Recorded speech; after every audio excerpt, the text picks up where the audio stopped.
Hi guys, do you wish like you knew how to make this food? I'm gonna take you step by step today. To the people who like to try different food and different culture, I'm gonna take you all the way how to make this food called Kisra. This food is unique in its own way. It's combined South Sudan and Northern Sudan together. Before we got separated, this food used to combine us together. We used to eat it all of us, and it started by making a paste and leave it outside for a night. The paste is a mix of corn flour and wheat flour. You leave it outside for a night, and then in the morning, you grab your dry flour and mix with dry flour. You can go with. You can take 2 cup of wheat flour and 3 cup of corn flour, and you mix.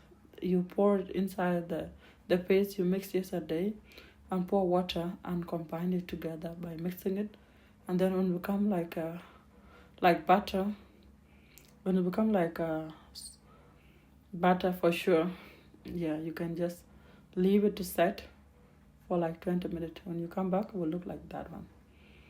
When it's become like this, when it's look like this, it means it's ready to be made. You can grab yourself something called doga, or maybe the thing they use for Angira. That's what you can use with. Easy to make, simple.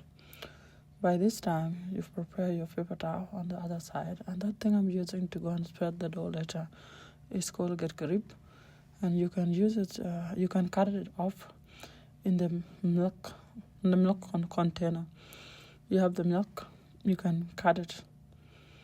You cut it by shape like that, like square, or maybe something you like, as long you know you can make that one. And then you spread it around. Or maybe you know someone that live near you and it's one of your neighbor, you can ask and he can do it for you.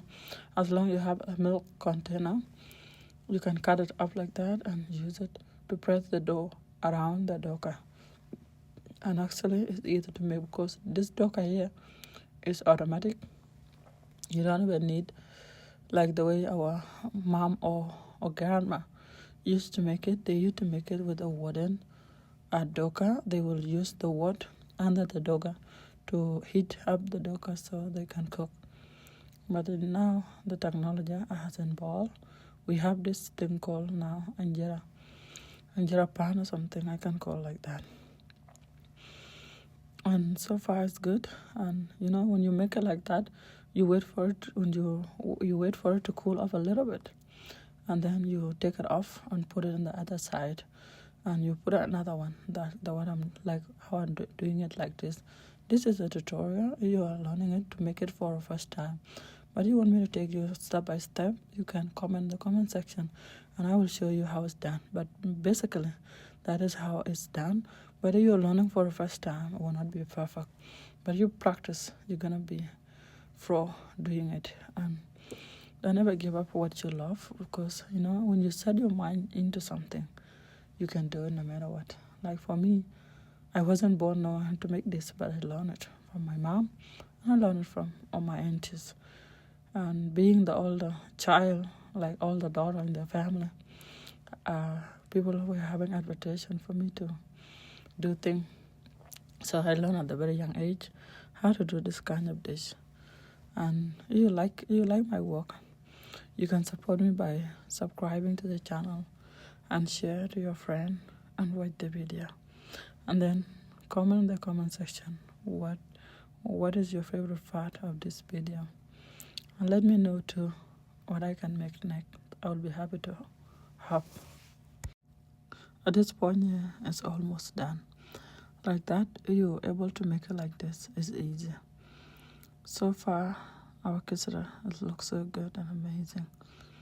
You can start by leaving it for a while to cool off, and then come back and do exactly like what I'm doing, so it doesn't dry. But you have some clear paper or bag, you can keep it in there and just keep it moist so it doesn't dry, because when it's dry it doesn't look good anymore and it doesn't become edible. It should look like that. You made it. It depends with the corn you're using, corn flour you're using. You're using the yellow one, it will look yellow. You're using the white one, it will look white.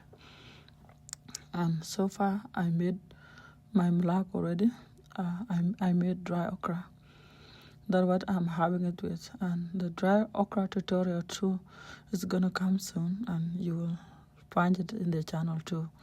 When I upload it, you will be able to watch, and you can create that yourself at home. And it's amazing, delicious one. It's the best of the food out there amongst our Sudanese. Healthy and good for your special digestion. It's very good with the sourness because the dough is sour, and that's what makes it special. People who come across this food, they really fall in love with this. See you in the next video.